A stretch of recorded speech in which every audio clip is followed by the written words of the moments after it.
আজ আমি আপনাদের সাথে আলোচনা করব 2025-এর মার্চ থেকে ডিসেম্বর গ্রহদের গোচর ফল অনুসারে সিংহ রাশি বা লগ্নের জাতক জাতিকাদের ক্ষেত্রে 5টা অত্যন্ত গুরুত্বপূর্ণ পরিবর্তন হতে চলেছে।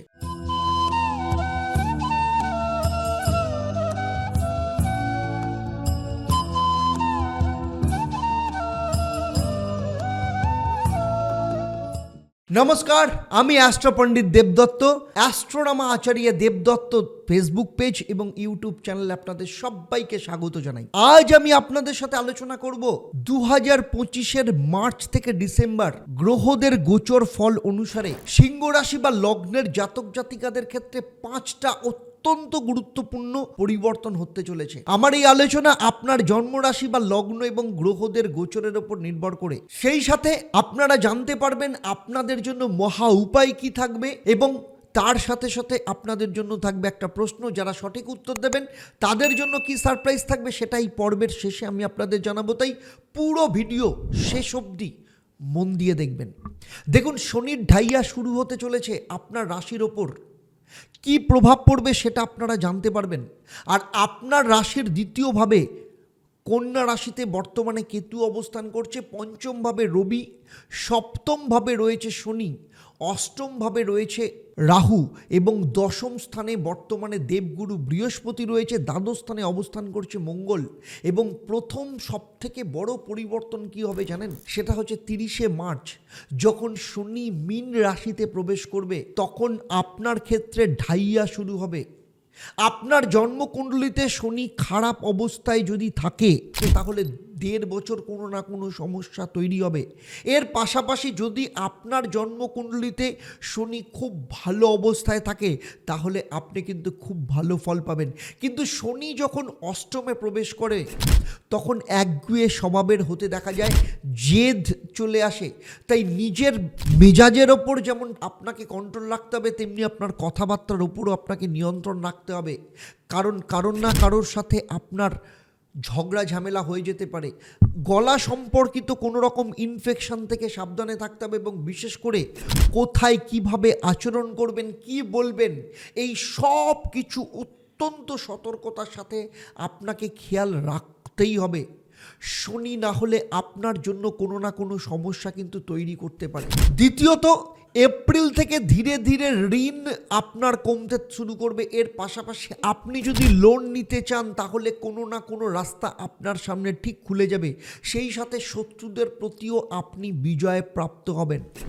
আপনার ব্যবসা হোক কিংবা যারা বিশেষ করে ডেলি বেসিসে কোনো কাজকর্ম করেন বা কোনো ডিল সম্পর্কিত কাজকর্মের সাথে যুক্ত রয়েছে, ব্রোকারিজ কাজকর্মের সাথে যুক্ত রয়েছে, আপনারা কিন্তু যথেষ্ট ভালো ফল পাবেন। রবি মিডল মার্চ থেকে মিডল এপ্রিল অষ্টমভাবে গোচর করবে। এই সময় শরীরের ওপর আপনাকে খেয়াল রাখতে হবে, কারণ অষ্টমভাবে রবি গোচর কিন্তু খুব একটা শুভ হিসেবে মনে করা হয় না। তারপরে রবি আপনার নিজের রাশি বা লগ্নের অধিপতি।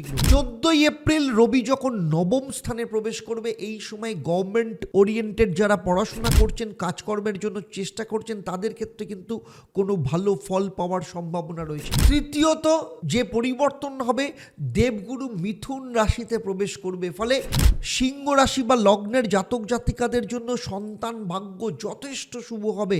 তার সাথে যারা ফ্যামিলি প্ল্যানিং করছেন তাদের ক্ষেত্রে সন্তান প্রাপ্তির যোগ আসবে, কারণ দেবগুরু বৃহস্পতি সপ্তম দৃষ্টি পঞ্চম ভাবের ওপর পড়বে। ফলে সিংহ রাশি বা লগ্নের জাতক জাতিকাদের সন্তান ভাগ্য ভালো হবে এবং বিশেষ করে সন্তান প্রাপ্তির পসিবিলিটিস কিন্তু ভীষণভাবে দেখতে পাওয়া যাবে। এবং এইটা কিন্তু মার্চের পর যথেষ্ট ভালো যোগ আপনারা পাবেন। এর পাশাপাশি যারা উচ্চশিক্ষা করছেন, যদি কোনো সিদ্ধান্ত নিতে চান সেক্ষেত্রে যথেষ্ট ভালো সিদ্ধান্ত নিতে পারবেন। চতুর্থ পরিবর্তন, রাহু অষ্টম ভাব থেকে বেরিয়ে সপ্তম ভাবে প্রবেশ করবে 8ই মের পর।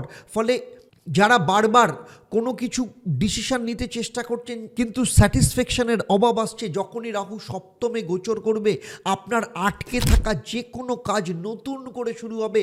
এর পাশাপাশি যারা দীর্ঘদিন ধরে পেট সংক্রান্ত সমস্যায় ভুগছেন বা কোথাও ঘুরতে যাচ্ছেন কিন্তু বারবার নানা রকম সমস্যা হচ্ছে, হাঁটছেন কিন্তু বারবার হোঁচট খেয়ে পড়ে যাচ্ছেন, কোথাও চোট আঘাত লাগছে সেগুলোও কিন্তু ঠিক হয়ে যাবে।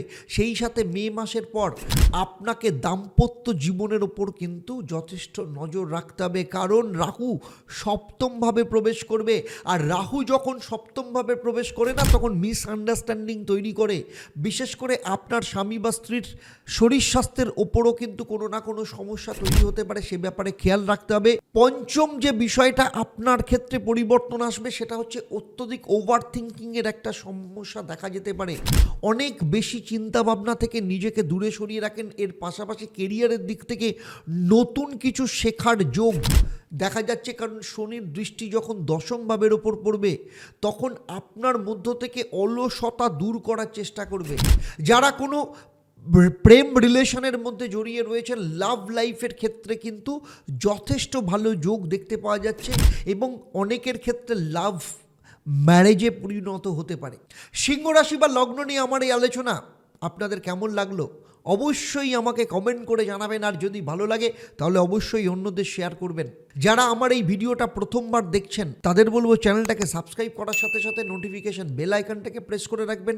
আর যদি আপনি ফেসবুক পেজে দেখেন অবশ্যই পেজটাকে লাইক এবং ফলো করতে ভুলবেন না।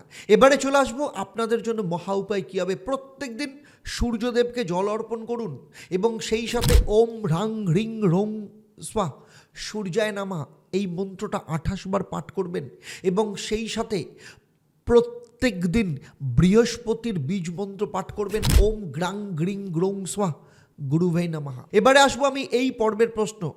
আমি এই পর্বে উল্লেখ করেছি যে কেতু আপনাদের কততম ভাবে প্রবেশ করছে। আপনারা যারা সঠিক উত্তর দেবেন আপনাদের মধ্য থেকে লাকি ড্রয়ের মাধ্যমে আমি 3 জন সঠিক উত্তরদাতাকে বেছে নিয়ে আপনাদের কিংবা আপনাদের পরিবারের কোনো একজন সদস্যের জন্মছক ও তার সমস্যা নিয়ে পরামর্শ দেবো। আর আপনারা জানেন আমার এই পরিষেবা আপনাদের জন্য সম্পূর্ণ বিনামূল্যে থাকে, কিন্তু অবশ্যই আপনাকে লাকি ড্রয়ের বিজেতা হতে হবে।